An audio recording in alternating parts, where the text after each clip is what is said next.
Hola, bienvenida a este tomo número 7 del ensayo dedicado a muerte e iniciación. Hemos ido explorando, no de una manera sistemática ni académica, sino más bien siguiendo mi onda personal, lo que tiene que ver con el nacer, el aparecer, el desarrollar de la conciencia y de la mente humana, el sitio mismo del alma.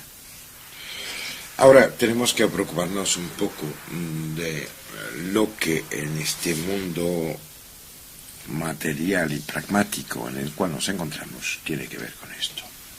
Es cierto que aquí y ahora las teorías siguen siendo teorías, y el que utiliza una y las miles de etapas del pensamiento como si fuera la verdad absoluta, realmente puede únicamente estar seguro de una cosa: estará en el error. No esperéis que vaya a daros la clave última o la verdad esencial. No, esto no es mi propósito. En todo caso, igual uno de los oyentes algún día vendrá a verme y me llevará hacia esas tierras infinitas que contienen mi destino. Me limitaré, de hecho, a comentar lo que honestamente me parece que va en la misma dirección que la verdad. Igual es solo la mía, pero hace tiempo ya que he borrado mi voluntad propia, y creo que esta verdad que veo delante como la meta de un camino ya seguido de mucho tiempo es común a mucha gente. Volviendo a nuestro tema, los primeros problemas que se plantearon fueron los que manifestaban los observadores de unas fenomenologías ajenas a los que estaban en esos entonces habitualmente conocidas. Esto está extenso a nuestro tiempo de hoy, evidentemente. Las interacciones entre la mente humana, la mente personal y la voluntad, lo que, acuérdese, permite de mover 70 o 90 músculos al mismo tiempo para hacer solo un gesto o una mueca. Pues esos conjuntos de acciones o de conciencia que mueven las sustancias menos cargadas de espíritu, conocidas como materia, y que están implicadas en una infinidad de relaciones hechas por todos, pues mira, resulta que una infinidad de personas, esos seres que por haber nacido en un ambiente favorable o por cualquier tipo de suerte ajena al cálculo propio, han podido hacer estudios, unos cuantos, y muchos no declarados por tener la venganza, el ostracismo, la crueldad del establishment, como alguien se sale de él. Muchos de los que son los predicadores de la verdad que nos ahogue han hecho experimentos, fueron testigos presenciales y dejaron huella de estas hazañas. Esto solo deja paso a dos interpretaciones. De hecho, o bien eran todos unos mentirosos y en el mejor de los casos estaban en un estado de histeria colectiva difícilmente compatible con la dignidad y la credibilidad académica de muchos de ellos, si no todos, o bien estábamos en presencia de una fenomenología que tiraba por la borda prácticamente todo lo que creíamos saber de las constantes universales. Claro está que no estamos para meternos en una ensalada de discusiones para saber quién sabe qué. es vital hoy día y poco tiempo nos queda para saber quiénes y los que llegarán a ser. Dios quiere, y como digo Dios, me refiero a esta voluntad, a esta cosa que está detrás de todo lo que hacemos. Acuérdense, hablé hace poco tiempo de la cosa que sé que sea posible mandar al mismo tiempo 60, 70, 80 músculos al mismo tiempo, haciendo cosas diferentes, pero totalmente compaginadas, una con la otra. ¿Cómo es posible esto? ¿Cómo se puede que la voluntad de uno, la gana de mover el brazo, el dedo, la nariz, reír, cerrar los ojos, abrirlos, o hacer un movimiento con las cejas, sea posible? ¿Quién es el programador? ¿Qué ha puesto dentro de este programa? ¿Qué es? ¿Y a dónde está la puerta que nos va a permitir reconocer quién, la identidad, qué, la voluntad y por qué la gana de todo esto en lo cual estamos viviendo? Realmente estoy comentando paso a paso, por lo menos lo intento, esas cosas para que os deis cuenta que cada uno, cada ser humano viviendo en ese planeta, mirando al sol, bebiendo agua, captando la presencia del árbol, de la planta, de la flor, poniéndose a la sombra del monte, está en contacto con una voluntad, un plan gigantesco, que es capaz de mucho a las ganas egóticas de un destino personal.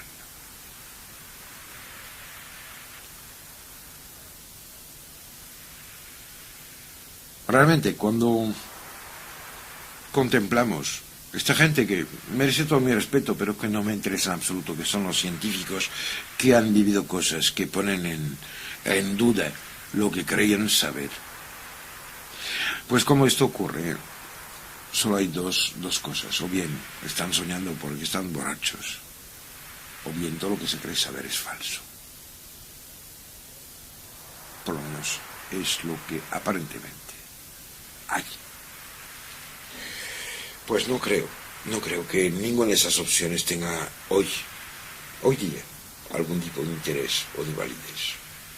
¿Sabe? Ha pasado el tiempo en el cual los miembros de la Unión Racionalista se tenían que levantar como nuevos inquisidores, enfrentándose a los soñadores, los creadores, los poetas, y al final a todos los que realmente hacían posible y hacen posible el progreso científico, a través de la apertura de sus espíritus, mediante una actitud respetuosa hacia lo que no habían experimentado en su carne o en sus pensamientos. En realidad, el impedir el paso al increíble es el hecho de la mente pequeña, del atrasado, el perro que aúlla dentro de nuestra boca. Os voy a contar unas pocas cosas. Mira, en la primera mitad de este siglo, en Rusia, un investigador llamado Mikhail Gorbachev, aunque firmo todos sus libros con algo que no entiendo, que es A.L. Gorbachev, creo que puso con una sola letra los que lo ayudarán. Pues este hombre realizó toda una serie de investigaciones sobre interacciones sin contacto, muy importante, sin contacto ninguno, entre tejidos vivos, o sea, entes. Se preocupó de lo que pasaba cuando algo, que en nuestro caso y en lo que nos interesa es alguien, siente, vive o padece algo, y qué pasa en el otro, que está cerca o lejos, porque al final, si la distancia, el contacto no existe, poco importa que esté a 15.000 kilómetros o en la habitación de al lado. Pues bien, este hombre llegó a definir un medio que permitía esas interacciones. Él las llamó radiaciones mitogenéticas. Y hizo un experimento que podéis reproducir con bastante facilidad, gastando al final muy poco dinero. Basta que pongan una cebolla viva. Pues ponga una cebolla dentro de un recipiente de cristal abierto, por ejemplo, yo que sé, las cosas que sirven para poner el vino en Cataluña, por ejemplo, ¿no? Y enfoque las puntas de las raíces hacia un pequeño espacio que esté afuera. Para conseguir esto basta con envolver el recipiente, dejando solo una pequeña parte, o sea, la boquilla, con luz. Y ya verán cómo se dirigirán hacia ahí el crecimiento de la cebolla. Una vez que esto esté hecho, coja un tubo de cristal y pónganlo para enfocar como si la parte de la plantita que está creciendo fuera un rayo de luz hacia la parte externa de otra cebolla que deje delante. Haga esto y dejen esto expuesto unos 10 minutos. Antes de hacerlo, un consejo: con una hoja de afeitar, cojan una minúscula loncha, mírele con microscopio para ver cómo son las células y qué velocidad de crecimiento tienen. Y al cabo de 10 minutos vuelvan a coger en el mismo sitio otra lonchita. Claro está que se puede hacer esto de manera muy complicada, pero hágalo de manera sencilla. Y haciéndolo de manera sencilla se darán cuenta que hay un crecimiento terroríficamente aumentado. O sea, que una planta creciendo afecta a otra que está al lado. Pasaré sobre las experimentaciones hechas por este oficial de la policía neoyorquina dedicado a los detectores de mentiras, que se llamaba Baxter, que experimentó sobre respuestas de plantas a ciertos tipos de estímulos. De paso, y solo como una paréntesis, os señalaré que, por ejemplo, conectó su detector de mentira a un filodendrón que tenía en su despacho y hizo caer mediante una máquina randomizada, quiere decir que de orden casual, o diciendo al azar electrónico, unas gambas en agua hirviendo. Las gambas estaban vivas y como caían en el agua hirviendo y que moría una gamba, el filodendrón acusaba a nivel eléctrico un shock, o sea que las plumas que marcaban el trazado de los parámetros en juego saltaban afuera de la hoja. Se llegó a materializar entonces la interacción entre todo lo que existe. Cuando Gorswitch hacía su experimento al inicio del siglo, lo hacía en realidad unos años después de unos trabajos alucinantes que siguen hoy día vigentes, que fueron hechos por un hombre de excepción, que es Sir Jagadish Chandra Bose, un científico indio, que entre otras cosas, y esto vale la pena mencionarlo, realizó un transmisor de ondas antes que Hertz lo hiciera, la cosa que por indio me parece que, a pesar de haber estudiado en Oxford, no hizo las declaraciones necesarias como para poder ser el propietario de tal descubrimiento. Pero al mismo tiempo, Sir Jagadish Chandra Bose realizó un sinfín de experimentaciones que todas tienen que ver con la materia viva y no viva. Inventó un aparato llamado la célula energética, que aún hoy día se puede ver funcionando en la fundación dedicada a él en New Delhi. Llegó a demostrar las reacciones de las plantas a la presencia de otras secuencias de lo vivo. Llegó también a poder medir el efecto de unos cuantos componentes sobre la materia, hasta dar extremo con los componentes de unos metales O sea, las características que permitían reconocerlos, metales, digo bien metales, estaban totalmente inhibidos por el veneno de ciertas serpientes o ácidos. Lo que entre paréntesis plantea la pregunta de dónde se encuentra el límite de lo vivo.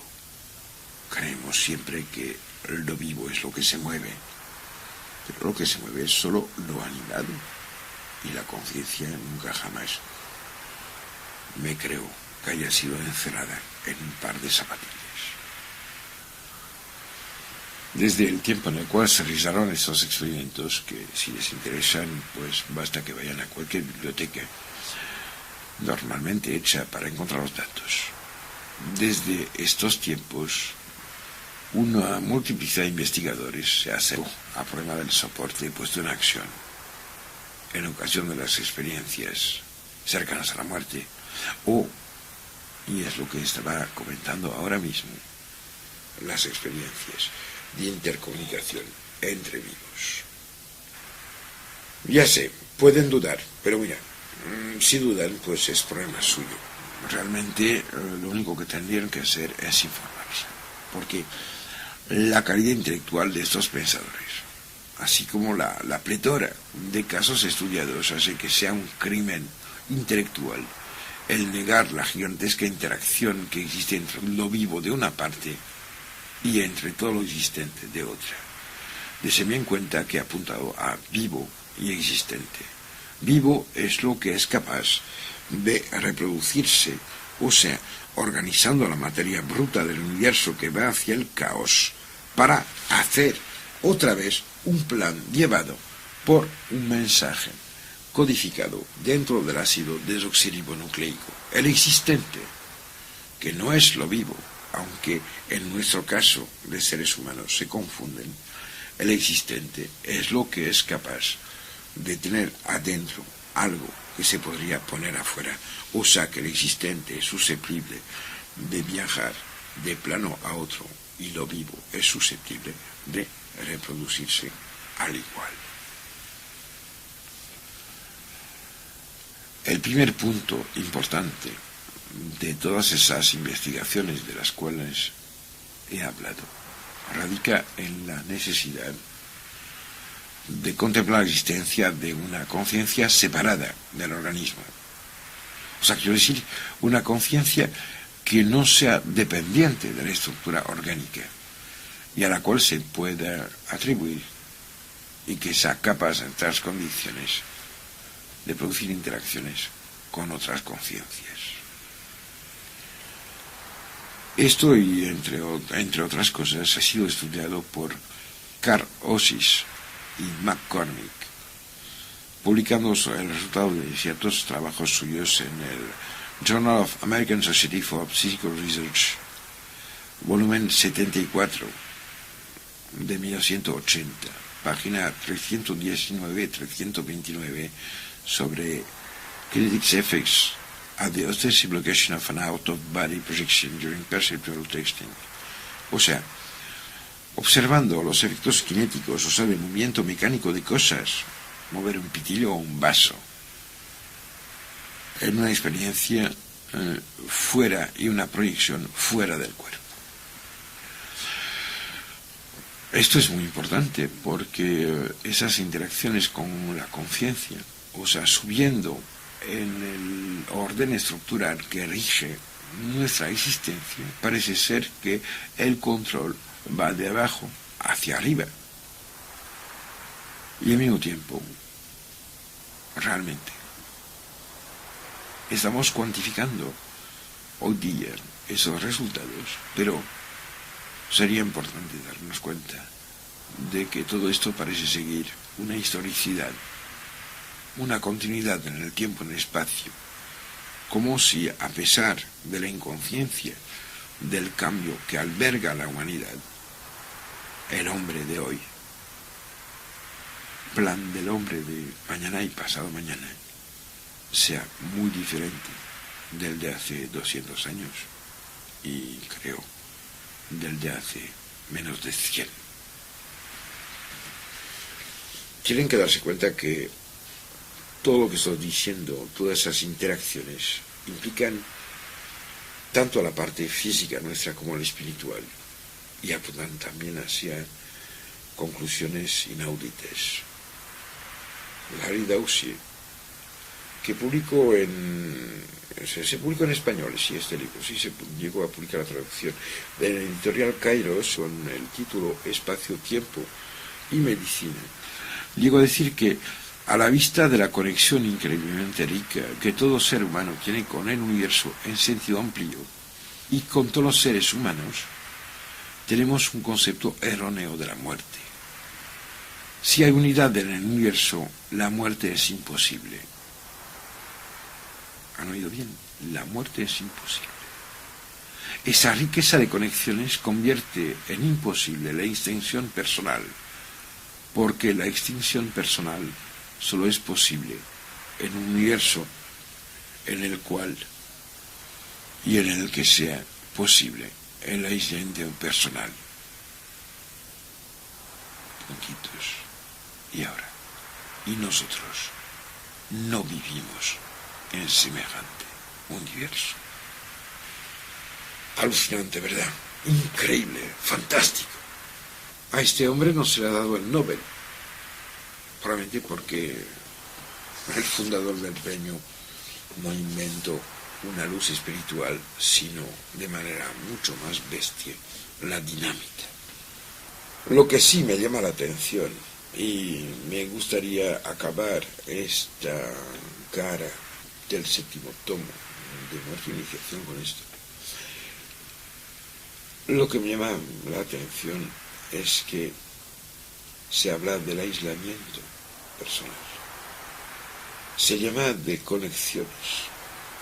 ¿No os habéis dado cuenta nunca que en nombre de la gana feroz, y espero que así sea, que tenéis y que justifica el hecho de que estén escuchando lo que estoy contando, os habéis separado del resto de la gente, creyendo de que eran fantásticos y diferentes?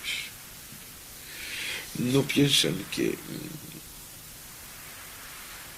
cabe totalmente dentro de lo posible, que si realmente cumplen con este viaje hacia el increíble, este viaje íntimo, este despertar de una planta que naciendo en la tierra tendrá su flor en otro plano, si conseguís lo que buscan, no creen que el hecho de haberse apartado de las demás sea realmente lo que impide de que se pueda conseguir lo que buscan. Hace de esto muchos siglos, cuando se preguntó, en la época en la cual se escribió el Tao Te Ching, se preguntó, ¿qué es lo que impide, maestro, acercarse a la fuente del conocimiento y por fin cumplir con esta gana feroz de luz y comprensión que albergo? ¿Qué tengo que hacer?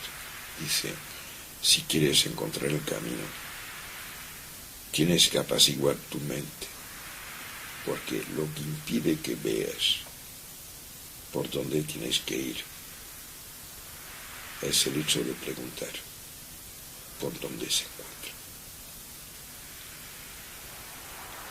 Os dejo ahora con el sonido fundamental, el mar. Y aunque no os guste, o que piensen que es una facilidad,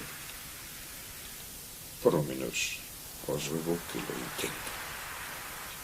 Saben, para poder oír, escuchar, recibir o entender, es necesario el silencio, el hueco o el sitio. ¿Quién puede amaros si ya llenan su corazón con su imagen propia? Deje sitio a lo que quieren para que el amor pueda conectarse.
Hola.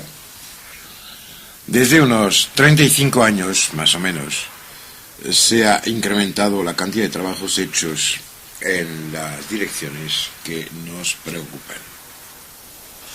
El empuje más radical realmente en esa dirección tuvo lugar a raíz de la herencia que dejó un tal James Kidd, un minero de Arizona, agradecido por la suerte y que se hizo miliardario y decidió de financiar la investigación científica en este campo.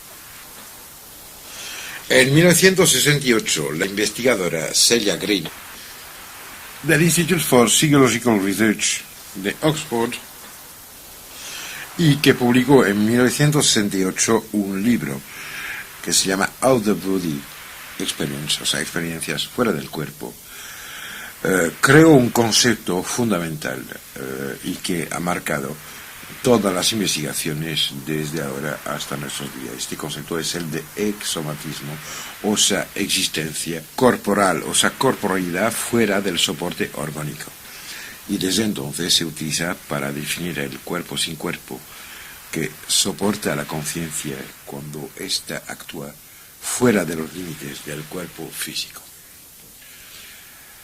El investigador Scott Rogo, que publicó Experiential Aspects of Out-of-Body Experience en 78, distingue tres grandes categorías de experiencias exomáticas, o sea, de cuerpo fuera del cuerpo, y que pueden corresponder a grados de intensidad diferente o de integración imperfecta a otro continuum. Esos lugares fuera del universo que conocemos, que son otros universos tan coherentes y significativos como el nuestro, y que solo tienen interacción en sitios, personas o momentos especiales, que aparentemente están todos marcados por el grado de pérdida del ego o de la conciencia propia o de la voluntad de ser egotísticamente uno mismo. Scott Rogo propone una clasificación que en primer lugar da un cuerpo parasomático, quiere decir que es casi orgánico, pero no lo es. Es similar al cuerpo físico, pero está aparentemente sin sustancialidad. O sea, es lo que la mayoría de la gente que tiene experiencias extracorporales tiene como conciencia de sí mismo, o sea, algo que tiene la mismísima forma que el cuerpo que tiene y que se mueve por un entorno físico que es el habitual, o sea, que ahí tenemos que apuntar de manera un poco punzante en una dirección que es la siguiente. Existe en la parte más baja de las experiencias vitales auténticas hacia otros planos un primer paso, que es en el cual, aunque nuestro cuerpo esté en una cama durmiendo, o aparentemente durmiendo, una forma que tiene una apariencia exactamente igual a la nuestra, se mueve en el mundo en el cual vivimos, que es lo que se ha visto muchísimas veces y bien comentado y referenciado en esos casos en los cuales un hijo aparece a la madre, en los cuales unos místicos, no sé, el Padre Pío, aparecen a personas, aparecen tal y como son realmente, y aparecen en nuestro mundo físico. La interacción está por debajo del umbral de los otros mundos. La categoría siguiente a esta, definida por Scott Rogo, es la de una conciencia rodeada de una neblina o de una esfera de luz, pero sin que haya, y esto es muy importante, sensación o percepción de una forma física.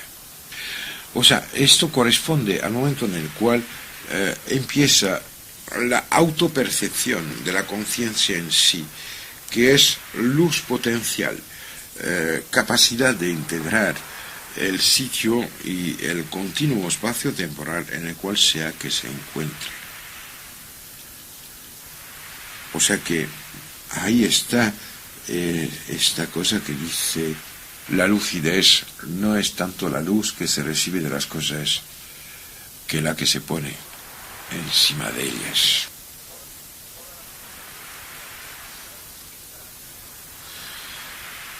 El tercer nivel, definido por Kotrogo, es una conciencia, es el de una conciencia separada espacialmente del cuerpo, pero sin que se capte o se sienta ningún tipo de forma o de definición espacial. Esto es más o menos un estado en el cual se perciben cosas que nuestra inercia sensorial tiende a traducir en experiencias que podrían existir dentro de nuestro continuo y que hacen que lo más de veces los que tienen este tipo de vivencias tengan unos errores brutales al momento de traducir lo que han vivido. Kotrogo se para a este nivel probablemente porque solo quiere tratar y hablar con personas que no tengan el peligro de estar reconocidas como totalmente locas, extraviadas, estrambóticas o totalmente insoportables por instancias académicas. No llegó a publicar lo que sigue a este trabajo suyo, probablemente porque teme por su situación dentro del establishment.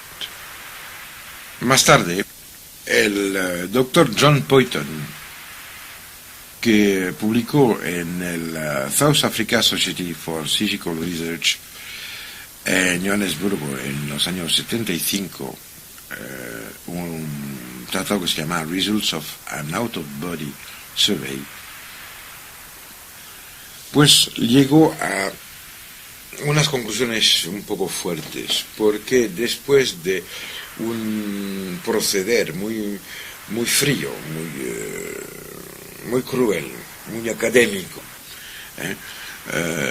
analizando y estudiando una serie de casos, fue a interrogar directamente los sujetos, o sea, eliminando la totalidad de las cosas y los casos en los cuales la gente no fuera disponible. Llegó a una serie de conclusiones. Obtuvo sobre 122 casos estudiados, que son muchos. 75% se habían visto como un cuerpo con experiencia de corporeidad. O sea, esto relacionándolo con lo de las connotaciones marcadas por Kotrogo, corresponden a la primera categoría, o sea, el cuerpo parasomático.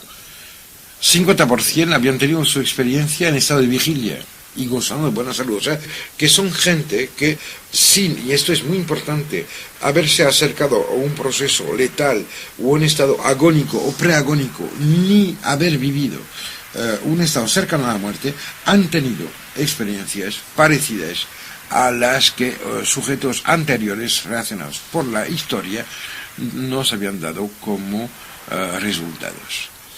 9% de la cantidad de dándose bien cuenta evidentemente que hay gente que participa de una y otra categoría, vieron una especie de cuerda plateada que unía el cuerpo exomático al cuerpo físico. Evidentemente ahí es una obligación moral referirse a Lobsang Rampa, que fue en el ámbito occidental el primero a hablar de la cuerda de plata, a pesar de que, y vuelvo a decirlo con mucha insistencia, Lobsang Rampa, el que publicó los libros que todos espero conocen y que merece el máximo respeto por haber despertado un interés magno hacia este tipo de conocimientos, era ni más ni menos que un inglés que estaba utilizando una serie de datos pescados en los libros del doctor Evans Wentz y en los tratados de Ledbetter y en muchos otros sitios, llegando incluso a hacer errores tan bestias como, por ejemplo, el poner el Aum Mani Padme Hum, el mantra fundamental, escrito en una escritura que está bien conocida y recopiendo de manera inmediata, fotográfica, una cosa publicada anteriormente y que nada tiene que ver con el tibetano. Pero a pesar de esto, hasta los mentirosos y los charlatanes dicen a veces cosas verdaderas, porque si no, nadie los llegaría a creer. Además de esto, el doctor Poynton obtuvo también un 25% de casos en los cuales se tuvo la sensación muy clara de entrada y salida del cuerpo físico.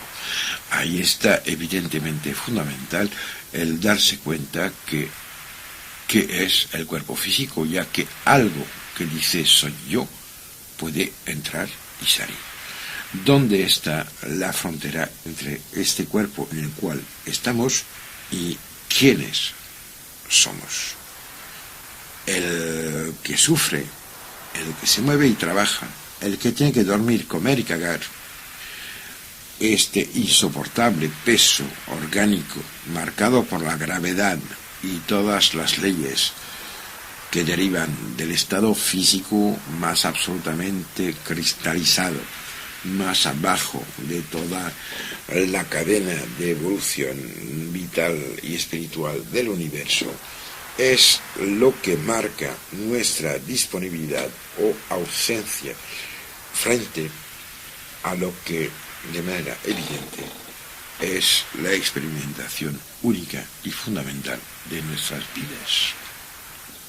Además del doctor John Poynton, muchos otros trabajaron. Por ejemplo, Carlis Osis, que publicó un libro que se llama Out of the Body Research at the ISPR, que es American Society for Psychical Research, o sea, la Sociedad Americana de Investigaciones Psíquicas, en los años 74, en el boletín número 22, planteó a su vez toda una serie de hipótesis que aún ahora se están averiguando experimentalmente, aunque teníamos que señalar que la experimentación está casi siempre dirigida al hecho de convencer a idiotas de lo que nunca van a vivir.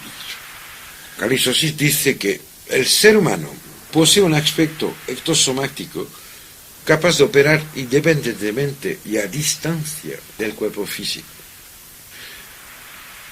Un aspecto peculiar capaz de quitar el cuerpo al momento de la muerte, continuando a existir.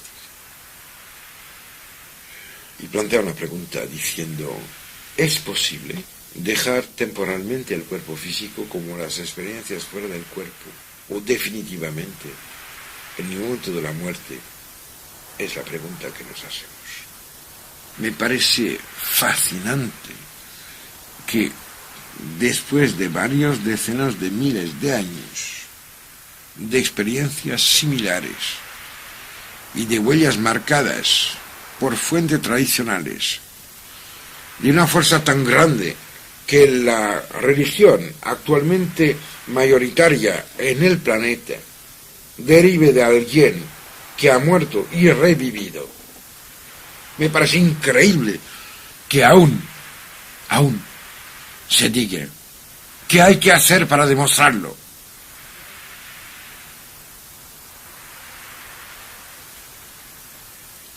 En los experimentos que se hacen fuera del ámbito de la fe, de la conciencia despierta, o de los experimentos personales, los accidentes vitales o las vivencias que soportan la conciencia activa, uno de los aspectos más fascinantes radica en que el mero hecho de tener una conciencia visual, o sea, un punto de vista, una perspectiva, quiere decir un sitio ubicable en el espacio, un punto de vista, o sea, en definitiva, todo lo que permite captar una imagen, esto está evidentemente supeditado a un tipo de visión espacial. O sea que tendría que existir una organicidad sutil de este cuerpo parasomático y que sea capaz de desplazarse sin soporte, sobreviviendo a la muerte. Estamos discutiendo lo más de veces sobre una limitación de la realidad. El iniciado es alguien diferente de usted. No, el iniciado es alguien que ya no tiene nada que demostrar a nadie y que por lo tanto ya no tiene que gastar energía en construir paredes que le impiden captar lo que puede captar todas las zonas, incluso las más sutiles, que constituyen su ser. Mirando a este aspecto un poco ridículo y muy a ras del césped de las experimentaciones, evidentemente se hicieron un sinfín de pruebas de todos tipos, basándose sobre esta corporeidad necesaria en el momento de tener percepciones. O sea, para percibir hay que tener sentidos. Pero, párese un segundo, ¿qué son los sentidos? Sino especializaciones de la frontera, quiero decir la piel. Tocar, oler, ver, sentir, oír. ¿Qué son? Sino especializaciones de la frontera entre el yo interior y el gigantesco otro que siempre lo rodea. No se cambiará el otro.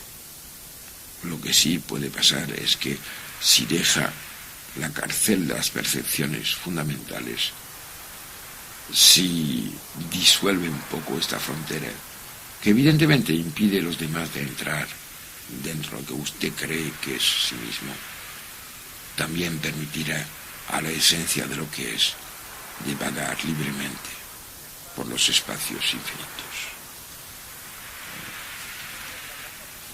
Pero para intentar comprobar esto, con los medios a nuestro alcance, lo que nuestra mente y nuestros sentidos nos están diciendo, evidentemente se ha tenido que fabricar y plantear unos protólogos prácticamente destinados a microcefálicos. O sea, diciendo, poco importa que haya maravillas en la caja del tesoro. Lo que nos importa es saber de qué madera fue hecha. Relacionando todo lo dicho anteriormente, se pone de manifiesto que a la primera condición de todo lo que he dicho anteriormente, y esta primera condición fue la de peligro físico de desaparición, se suman unos condicionantes como la relajación o la meditación profunda, porque en esos estados el límite entre yo y el universo diferente empieza a desaparecer. El secreto es: dejen de ser egoístas. El centro no está adentro, está afuera.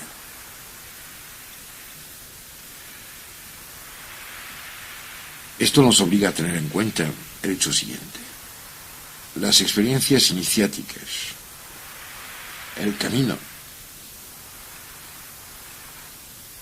los hechos conocidos por testimonio o porque uno mismo los ha vivido, el desplazamiento de la conciencia a otros niveles de existencia, solo ocurren cuando el ego, como ente separado del mundo y de los demás, se encuentra disminuido, cuando las fronteras se funden.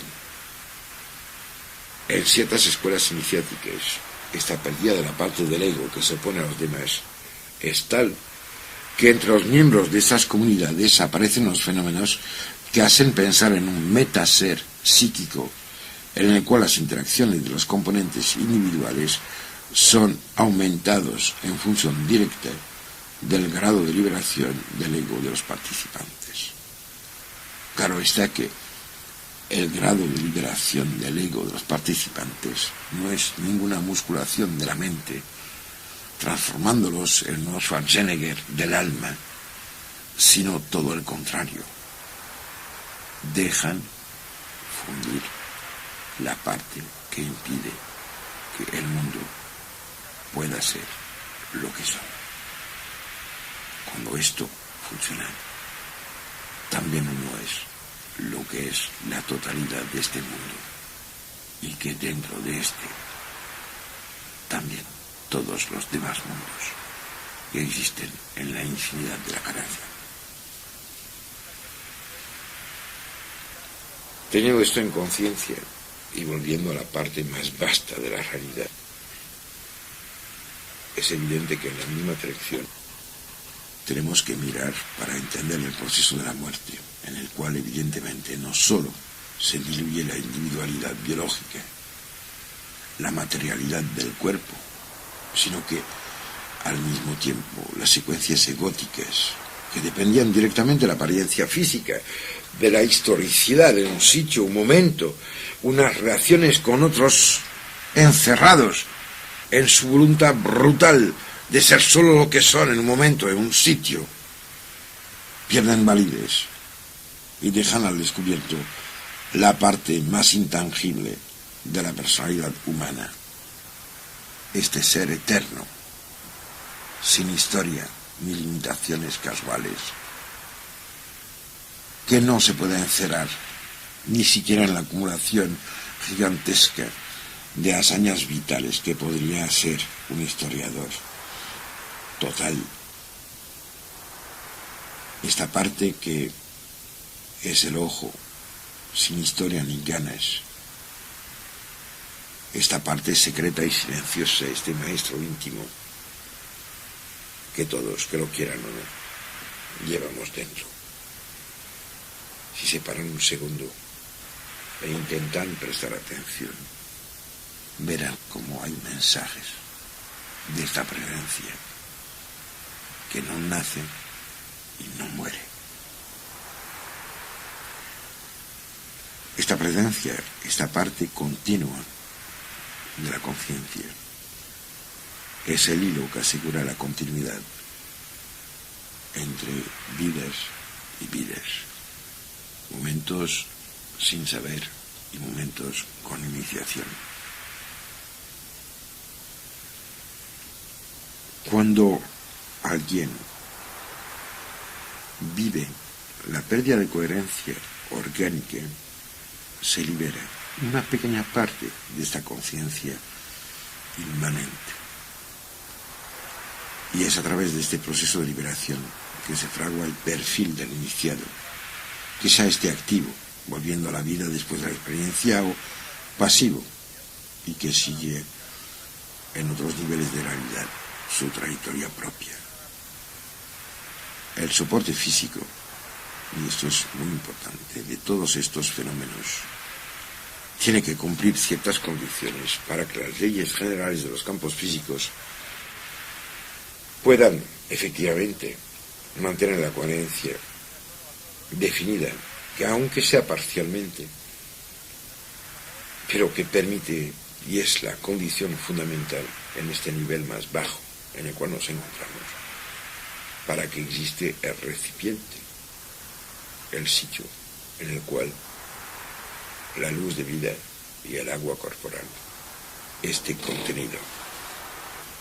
La primera de las condiciones, esta es que este ente prácticamente inmaterial, capaz de traspasar los límites de la muerte y de la movilidad espaciotemporal en el universo, tenga una relación directa con el organismo en el cual mora durante el tiempo de su vida en este plano nuestro de realidad. Dejen paso a su eternidad.